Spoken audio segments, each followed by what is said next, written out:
clearly they want to convict Melly.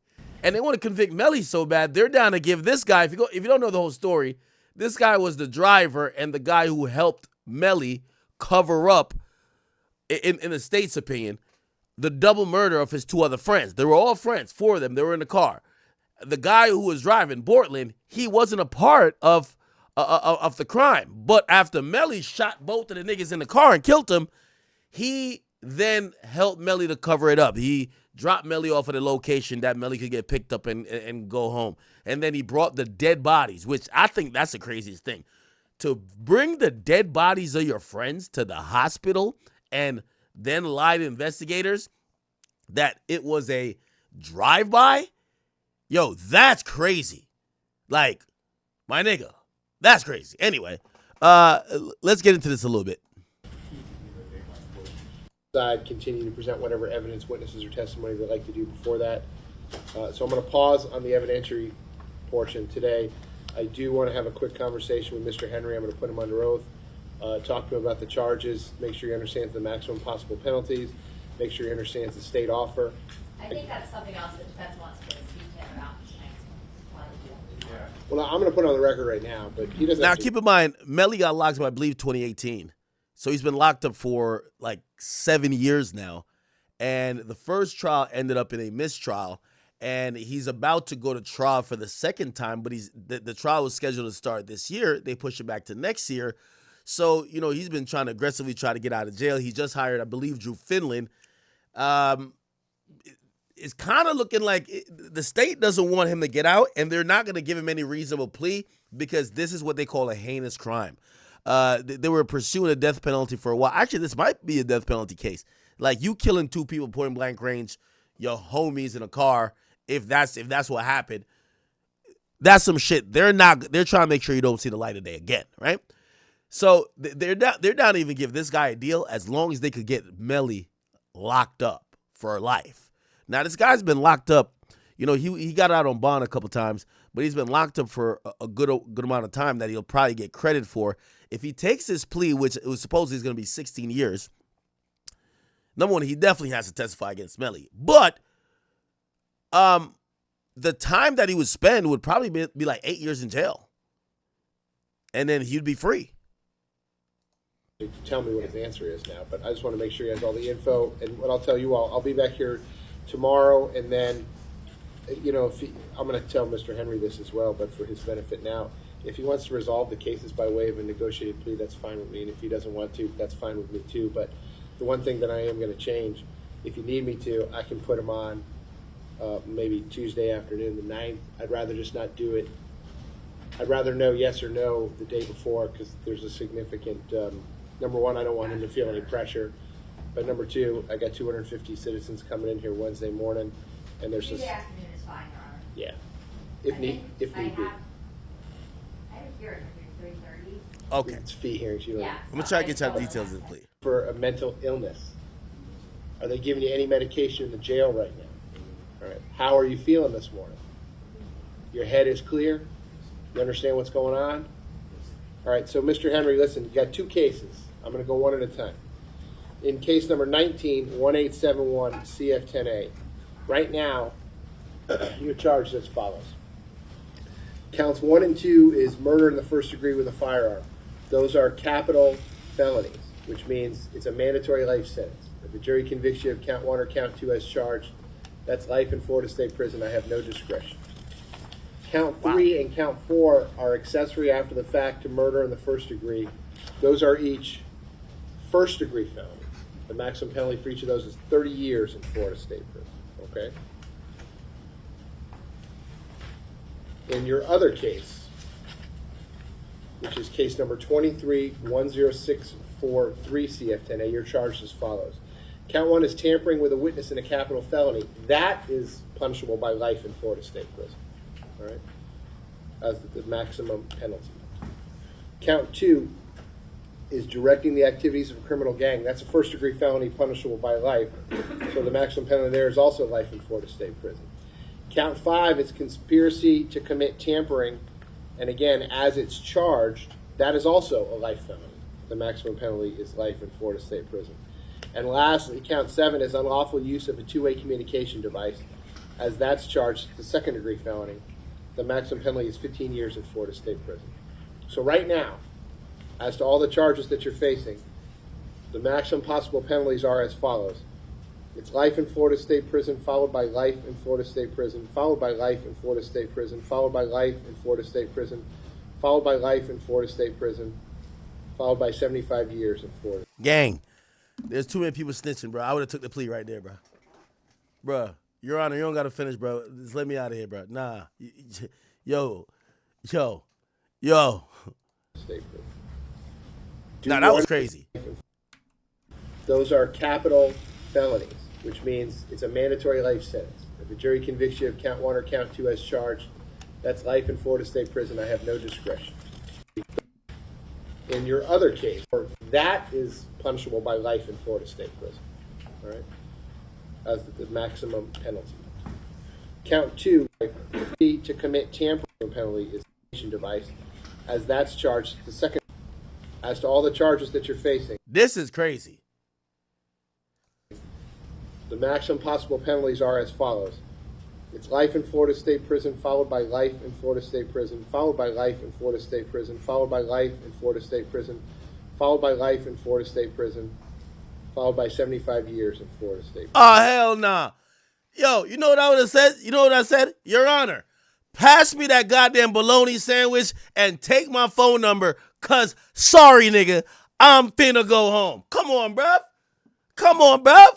Just pass me the bologna sandwich, man. Pass me the bologna sandwich and let's get this shit going on, man. Do you understand the charges and the maximum possible penalties involved? Okay. So, Mr. Henry, the state is telling me that they're extending an offer to you, and the offer is as follows. In case number 19-1871 CF10A, they're going to null process or drop counts 1 and 2, both first-degree murder charges. Okay. By the way, he should beat those charges, chat. Like, he didn't murder the guys. It's really alleged that Melly did it. However, they charge him with murder in case he was in on it, but there's no proof he was in on it. They barely got proof that they got proof that Melly did it, supposedly, but they don't got no proof this nigga was in on it. You'd have to prove he was in on it. But those are the charges that carry mandatory life. And in exchange for that, as to counts 3 and 4, in that case, the accessory after the fact to murder in the first degree, you're going to plead no contest to both of those. And as to the 4 counts in case number 23-10643 CF10A, you're going to plead no contest to all 4 of those counts. And in exchange for all of that, the state is offering that I would adjudicate you guilty and sentence you to the bottom of your sentencing guidelines, which is 195.45 months, about 16, it's a shade over 16 years and 3 months, 16 years and 3 months. All of those sentences will run concurrently, that is at the same time with each other. I would give you credit for all the time that you have served. Yeah, it sounds like they want this thing to take this shit, don't they? Understanding that you have a lot less credit time on the 23 case because it's a newer case. So that is what would be controlling. Whatever credit time you have on the 23 case, you can subtract that from the 100 I think and... he actually has more time on the 23 case than the 19 he's out of custody. Oh, okay. Well, whichever case you have more time, less time in custody, that's what would happen. And you get the credit for all the time that you've served. And again, that sentence would be 16 years, a shade over 16 years, 3 months in Florida State Prison. I would have to order restitution. The state would tell me the amount of that restitution. That restitution would be joint and several with any of your other co-defendants. If any of the other co-defendants were convicted at trial or entered pleas. In other words, the restitution only has to be paid once, but each person is responsible for 100% of it. All right, but as soon as it's paid, it's paid. I would have to impose mandatory court costs in each case, and I would have to impose a mandatory cost of prosecution in each case, which is $100. So, Mr. Henry, do you understand the offer that the state is making to you? Okay, the 16 years, 3 months, and a shade more. So I'm going to pause on it at this point, Mr. Henry. It's going to give you some time, whether that be tonight or also over the weekend, to talk to your lawyers about it, make sure they answer all your questions, talk to your family about it so you can make a decision. as to what you want to do. Now, let me explain this to you, sir. I can't make the state make you an offer, and I can't make you accept any offer. I'm just the referee, okay? This is a business decision between you, your lawyers, and the state. And if you want to accept it and resolve both cases that way, that's fine with me. And if you want to have a trial in both cases, that's fine with me too. It doesn't matter to me in any way, shape, or form. But whether it be tomorrow, when I see you tomorrow, and then Ms. Wilcox, she already has tomorrow at 9 o'clock, that'll remain on. But I'll put them on, both cases as well, next Tuesday, which is September the 9th. Let's just call it 1:30 in the afternoon. September the 9th at 1:30 in the afternoon. We'll call it trial status in both cases. That's when we're gonna have to finish this conversation, Mr. Henry, and you're gonna have to tell me that either that you understand the offer that the state's making, that your lawyers have answered your questions about it, and then you're gonna have to tell me what your decision is, whether you want to accept the offer or whether you want to reject the offer. Mr. Henry, the one additional thing that I like to talk to people who are sitting in this situation that you're sitting in right now and have this conversation is as follows. Judge seemed reasonable, but I do think the judge is pushing for him to take it. You know, most, charges and cases are really resolved by plea deals. And I'm going to be honest, I don't think they have that much on him. I think they do got accessory to murder, but they have to prove the murder first. So it's not like a slam dunk. And I think they're kind of scaring him a bit. They got to prove that Melly did the murder. I don't think that he was involved in, even if we believe the state, he's not involved in the murder. So they gave him these charges to really, fuck with him. But I think he would beat those murder charges. It would be the murder charge of the two guys. I think he would beat it. But accessory to murder, I believe he would be found guilty on if they could prove that Melly did the murder. Because the state's ideology would be you help the murderer cover it up after the fact. But if they can't prove that Melly did the murder, this guy can't be the accessory to the murder they can't prove. So, it's still rolling the die a bit. Just to, he could beat this whole case. It depends on if he wants to, quote unquote, I guess, stay solid. Now, we don't hear about a cooperation type of situation. And because it's a state court, it's not as black and white as that. So this deal that exists, we don't know if there's some other arrangement that is contingent on, right?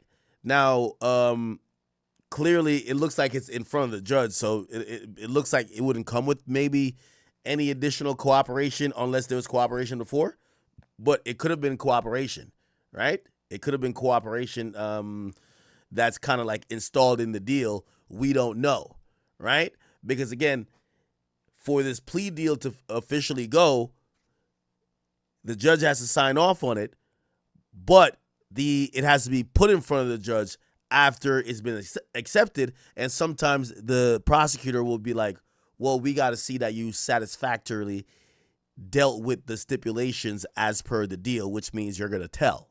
Like, for example, the guy Cornelius Smith in the Dolph case, he has a plea deal that's sitting on the table, right? We don't know the details of that plea deal yet, but he has that plea deal, but that won't get signed off or even offered to the judge until, well, it's going to get done now because everybody went to jail or it got acquitted.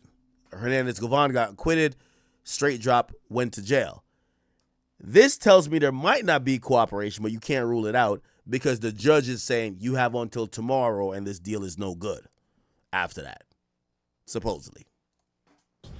The reason that I'm doing this is because I want the record to be clear what the state's offer was and the record to be clear that you understood it and that you had enough time to talk to your lawyers about it.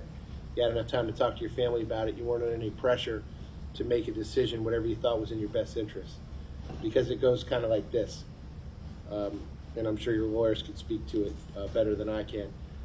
If you accept the state's offer, that's fine. And again, if you don't accept it, that's fine too. But if you don't accept it, and one of these trials doesn't go your way, and you end up with life in Florida State Prison, which is a mandatory sentence on a lot of these counts. Usually, people in that situation, then they'll file what's called a motion for post-conviction relief, and they'll say, "Hey, Judge, my lawyer never told me. I didn't know that I could resolve all this for 16 years and 3 months. And if they would have told me that, I would have done it. And now I'm sitting here with a life sentence." So that's the reason I'm having this conversation now. So the record's going to be crystal clear on that issue. If it doesn't go your way, that argument's not going to be available to you to come back and say, "Hey, my lawyers didn't tell me about this," or "I didn't know about this." So that's why I'm talking to you about it now. So, Mr. Henry, do you have any questions for me about the maximum possible penalties involved or what the state's offer is to you as we're talking about it right now? Okay. All right. So I'm going to pause on that part of the conversation, and we'll finish that other part of the conversation either tomorrow or next Tuesday afternoon. I'm going to leave you on for tomorrow, all pending motions, which is September the 5th at 9 o'clock. To the Memorial Miramar Hospital. It was the morning of the 26th. 7 a.m. October 26th, 2018 morning. Yes. And what, if anything, was the call that you received? I believe it was very generic. Couple dead bodies at the hospital being dropped off by a friend. And just so you know, I don't get into great details when they call me out when I'm asleep, because most of the time early information is not accurate anyway. So that's all I had, is some semblance of what was going on when I headed to the hospital. And you specifically do that. You don't know too much so that you can get there and perform your own Yep, investigation. exactly. And let me kind of ask you, at that point in time, what was your role with the Miramar Police Department? I know you were a homicide detective, but were you kind of stepping back a bit because you were getting ready to retire? Yeah, kind of internally within our team. We know when people are about to retire, and we try not to put them in really important positions in homicide as they get close to retirement for reasons like this. 7 years later, Yeah. come back to court. Yeah, retired. And so, but yeah, I was definitely taking a back seat on a lot of things. I think that my saying was, I don't want to interview the shooter. I don't want to find the gun. Excellent. I don't want to interview the shooter. I don't want to find the gun. So what was your role when you arrived at the hospital to do with Portland, Henry? We were trying to locate the scene of the crime. Why were you all trying to locate the scene of the crime? Evidence, video, hard evidence, video, anything we could. So also, we want to make sure it's in our jurisdiction. That's like an important part. But no, we're just trying to determine where the crime occurred. At the time when you drove to Portland, Henry, was he a suspect in this case? No, he's a victim. You all at that point believed he was a victim of this drive-by shooting? Yes. So when Portland Henry got into your car, what kind of car were you all driving? It would have been a detective car. I'm not sure if. An unmarked. So basically, he drops off the dead bodies at the hospital.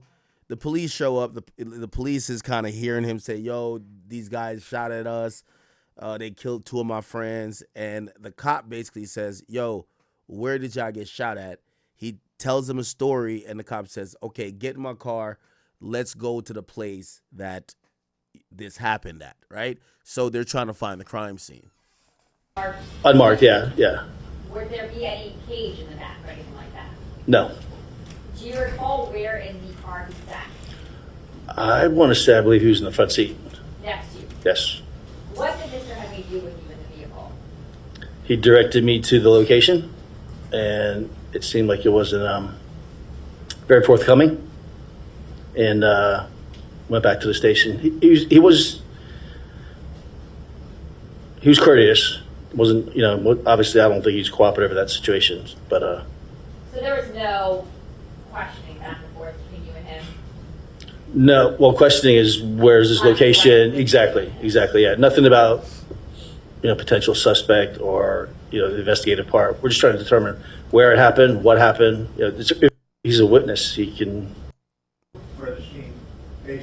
Okay, so it looked like, I don't know when they added these murder charges to him, because I know he had accessory for murder, but it looked like they've added the murder charges, and looked like this is a preliminary hearing for this. So I don't know. We'll see. All right. By the way, speaking of which, Cardi B actually beat her case, and I know we didn't really get to cover it, but Cardi B won her case for assault and battery. She was officially cleared, and this is how it ended.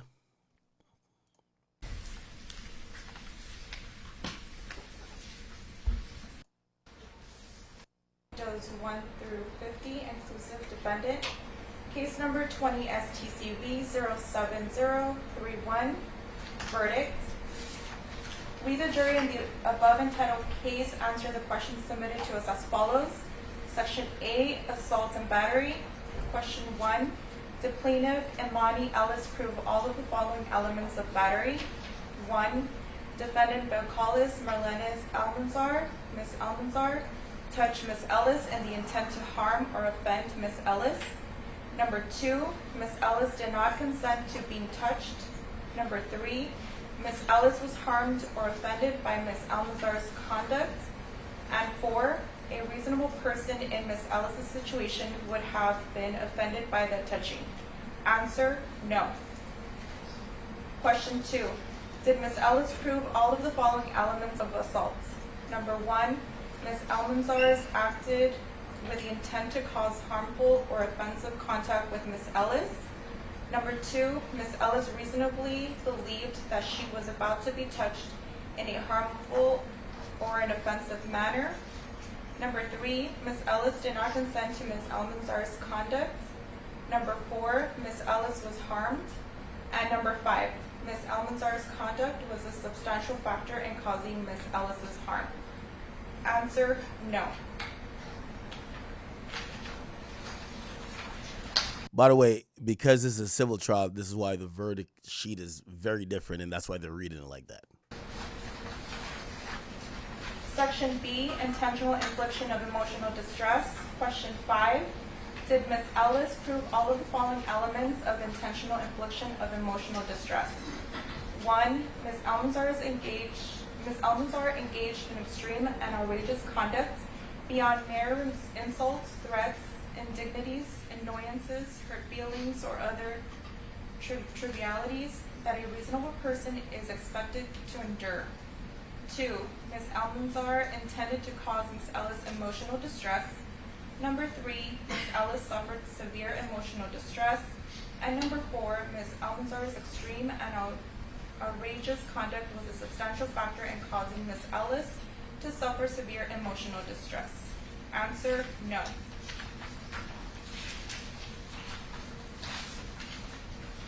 Section C, negligence and contributory negligence.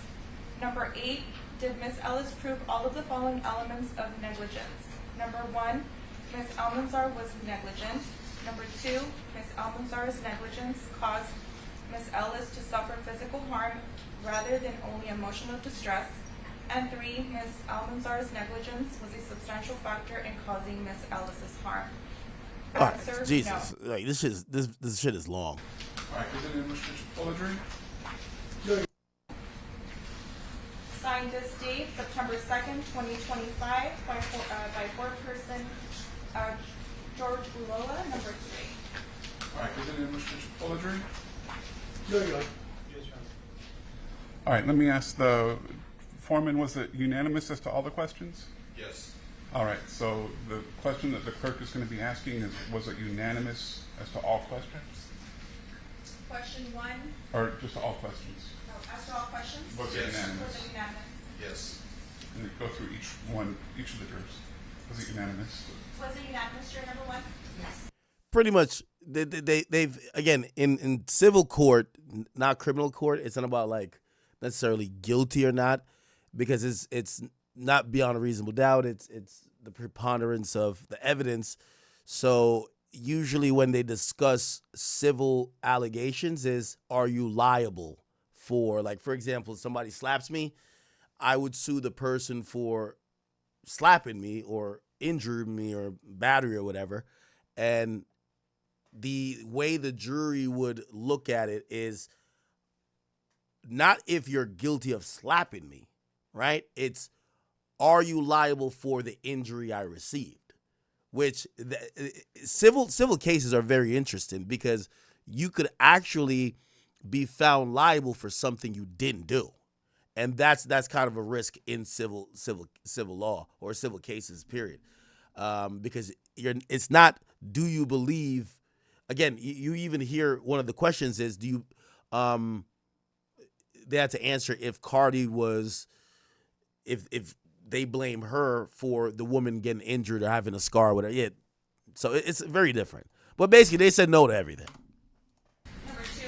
Yes. Number 3? Yes. Number 4? Yes. Number 5? Yes. Number 6? Yes. Number 7? Yes. Number 8? Yes. Number 9? Yes. Number 10? Yes. 11? Yes. And 12. Yes. All right, sounds like it was a unanimous verdict as to all questions. Can the clerk please record the verdict? The verdict has been recorded, Your Honor. All right, thank you. Ladies and gentlemen, thank you for your time and dedication to this case. I know that you've paid a great deal of attention throughout the matter, which was especially evidenced by the questions that you did submit. I want to thank you for that time and attention. By the way, the opposing lawyer for the plaintiff clearly was like some rookie who took this on contingency, hoping to get a big payday. They sued for $24 million. They were hoping to get some type of, they were just shaking the tree, hoping something would fall. And actually, they were probably hoping Cardi would settle. And, you know, remember I made the statement that, yo, why would Cardi even go to court? I'm pretty sure the reason why, actually, I know the reason why, because you pay one motherfucker, people start lining up with wild things because they're like, yeah, if we sue you for $24 million, and even if we get only $50,000, fuck it. We don't have $50,000. Thank you for the money. So she got to stand on business. And this was a stand on business type of thing. On behalf of my Now, in civil law, in most places, they have what's called SLAP. I don't know if you guys ever heard what that is. SLAP is a it's a, they have SLAP laws to prevent frivolous lawsuits or people who are taking advantage of the legal process who, in turn, by suing you, are infringing upon your rights. Like so in some cases, when there is a motion for, it's like an anti-SLAP motion, the person who lost the case has to cover the cost of the person you sued, right? And Cardi later talked about this. She said that, yo, the next time she gonna start putting belt to ass to motherfuckers because she's tired of people thinking they could just sue and whatever. Okay. So first thing first, I want to thank my lawyers. I want to thank the jurors. I want to thank the judge, and I want to thank the respectful press. I really, really appreciate that, and I want to thank everybody at home supporting me. I know you guys having a little key with the moment, but to be honest with you, I have missed my kids' first day of school today. I missed my kids' last week of school yesterday because of this. And I'm not even playing around. I will, even if I'm in my deathbed, I swear to God, I will say it in my deathbed. I did not touch that woman. I did not touch that girl. I didn't lay my hands on that girl. And with that being said, this time around, I'm going to be nice. The next person to try to do a frivolous lawsuit against me, I'm going to countersue. And I'm going to make you pay. Yeah, so countersue, and then, again, what's called, you know, again, this is a term you might not be familiar with, but it's called SLAP. Like, for example, this Meg Thee Stallion versus Milagro thing. Again, I don't know the full details of that case, but it might qualify for what's called SLAP, right? The idea is, for example, if, and I'm going to use that case as an example, right? Meg Thee Stallion don't like that this girl is talking bad about her or criticizing her or supporting Tory, right? So you know what Meg Thee Stallion does? She gets Roc Nation to sue Milagro, and by the case, there's a gag order that she can't even talk about Meg Thee Stallion while the case is going on. What does that do? Well, it infringes upon Milagro's right to actually exercise her First Amendment right, which is a freedom of the right to free speech, right? Because now her rights is being impeded on. Also, the motive of the lawsuit is to tie up Milagro in litigation, drain her resources, and also silence her, right? So if a judge agrees with that the lawsuit you brought is to try to shut somebody up, that's not how lawsuits work. you would file a anti-slap motion if it's going to get thrown out. And usually when a judge is about to dismiss those cases, they would grant you an anti-slap motion to say, because you tried to take away all this person's right, you got to pay for all their shit. So that's the way I think people like Cardi B. Now, granted, that's more seen in like, things where your First Amendment right is being infringed on. But slap also applies to any type of lawsuit where it's just frivolous. Like, if 50 chicks try to sue her for verbal abuse or, oh, you hit me, but there's not any type of proof in these lawsuits, those would be considered slap lawsuits. You're taking up the resources of Cardi B, of the court, and if it's frivolous and really has no basis in reality and it's a clear attempt to try to silence someone or try to keep them in court or harass them, a judge would think about granting that motion to get you paid back for whatever. Now, granted, does Cardi B have anything to gain, even if she was granted that slap motion, the anti-slap motion? No. Cardi's lawyers probably cost her a couple $100,000. That woman who sued her don't got a couple $100,000. But she got to at least try to fight back, because once you let one person think they could sue you and you just settle, it's World War V, right? Because this is not okay. I think people have like this misinterpretations of celebrities, like it's like, oh, well, we could ask for this and they're going to settle. You don't work at home and you don't work all day and you don't work for your money to give out your money. So don't ever think that I'm just going to give you my money that I work hard for. I don't lay in bed all day. I work all day and I work hard for my money, for my kids and for people I take care of. So don't you ever think that you're going to sue me and I'm just going to settle. And oh, my bad. Okay.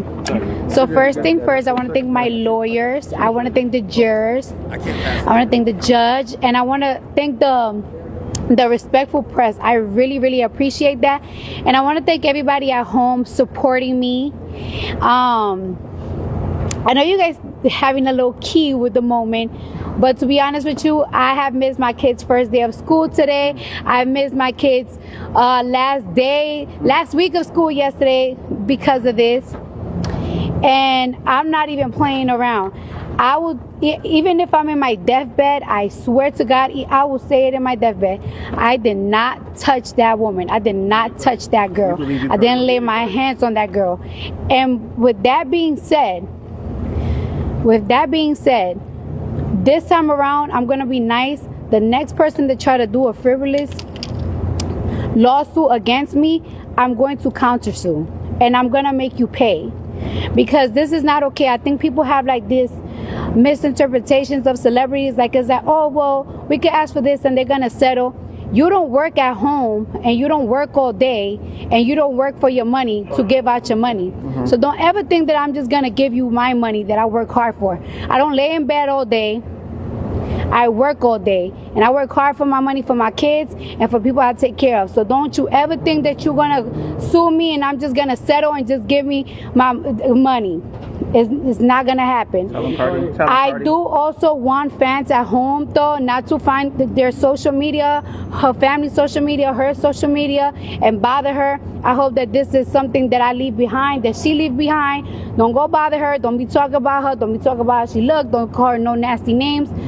Let's just put this She got a little crazy. So don't talk about how she look. behind, but I'm giving a warning.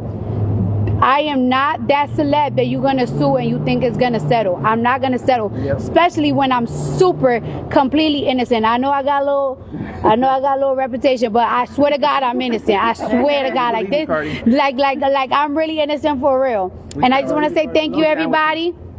It's been really tough. It's been really long nights for me. I'm in the middle of album rollout, so it's been late nights. Am I the drama? And early 5:30 in the morning. I gotta get up 5:30 so I can look like this for y'all. Muchas gracias para toda mi gente latina que me están soportando y vinieron toda la mañana. Ustedes se ven bien maquillada, pelo, cuerpo bonito y vinieron para acá What the fuck? para 5 días. Show me support 5 días. Y los hombres también. Una peluca diferente. Una peluca diferente. I'm telling you guys, when I say that my forehead is raw from changing all these wigs, raw. And yeah, thank you for the witnesses and thank you for everybody that just took their time to come out here. Let me. Okay. All right. There it goes. So that case has been resolved.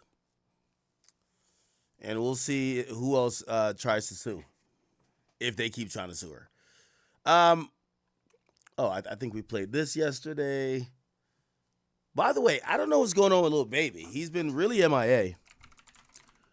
Lil Baby has gone missing ever since the Young Thug scandal. Interrogate. That's what we're going to call it, chat. Interrogate. Yeah. He's gone missing. He had a European tour that people said he kind of quietly postponed, and people are wondering why. They're saying all of his European dates have gotten canceled, right? And not only that, his album that was slated to drop tonight, called The Leaks, has not been released, and there's no explanation. Now, there could be a lot of things going on. Remember, he's caught up in the scandal, I guess a scandal, if you want to call it that. One of his best friends, Young Thug, who was supposed to be featured on the album, Young Thug is getting into it with his label owner. I could imagine that his relationship with his label owner is a little bit stressed. Not saying that would prevent the music from coming out, but something is going on. Tours canceled, album pushed back, no type of announcement.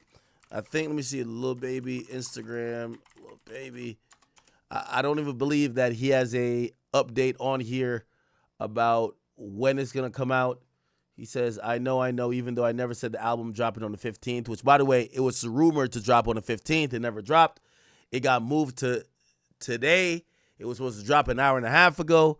And, maybe it does drop eventually tonight or today, but it has not dropped yet, and people are wondering what's good. By the way, yes, Young Thug was going to be featured on it. That we did hear rumors that maybe he would be taken off. Not too sure if that would be because Baby wants to take him off, or maybe Young Thug is like, yo, I know right now it's hot for me, take me off. Regardless, something is going on. Tour canceled. Music didn't come out. I don't know, okay? I don't know. Hopefully the Young Thug interview I think is coming out tomorrow will give us a little bit more clarity on what's going on and maybe even tell us what's going on with Baby. But I don't know. He's going missing.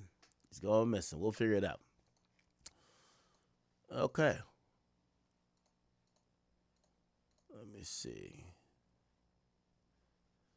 All right, so that didn't come out. Let me see what else is going on. Oh, wow. 59-year-old Mike Tyson is going to fight a 40-year-old Floyd Mayweather in an exhibition boxing match in the spring of 2026. This is actually surprising, but not that surprising. I think Floyd struck this deal as soon as he saw Jake Paul and Gervonta Davis do their deal, which, if you don't know, is rumored to be like a $100 million deal. Jake Paul, Gervonta. And I think that's where boxing is at right now. Boxing is at the place where, hey, why even really have to train diligently for these fights in your weight class? Like, I think people want to see him versus, Shakur Stevenson? That's his name? But Shakur is just not a household name like that. There's no pizzazz. There's no star power. So it might be a good fight. However, fuck the fight. It's about the money for these guys. And reportedly, in this $100 million fight purse, he's going to be taking home $40 million, okay? $40 million for fighting Jake Paul, and Jake Paul's going to be taking home $60 million. You see how boxing has gotten to this point where it's like, why actually do fights that, you know, would be super competitive or whatever, like, you know, they're building up these ranks and these belts. Fuck the belts and all that other shit. You know, notoriously, Floyd said this: legacy don't pay my bills. Because people were like, why don't you fight this person this time? Legacy don't pay my bills. I fight the shit that makes sense, and the shit that make dollars make a lot of sense. So Javante was getting 40. You're getting 60 million is going to Jake Paul. And as soon as Floyd sees that, you know Floyd's all about the money. Floyd goes and grabs Tyson and says, yo, let us go get our $100 million too. Okay? Me and you fighting. So now we don't know that'll probably be something. I think this one's on Netflix, the Javante one. Maybe this rolls up on the Netflix as well. And maybe they could pull the same amount of money. I think they should be able to pull more, honestly. They should be able to pull more. So Floyd, once again, figures out a way how to get an astronomical bag while people think that he's broke or whatever the case is. Clearly, he ain't that broke, all right? Clearly, he ain't that broke.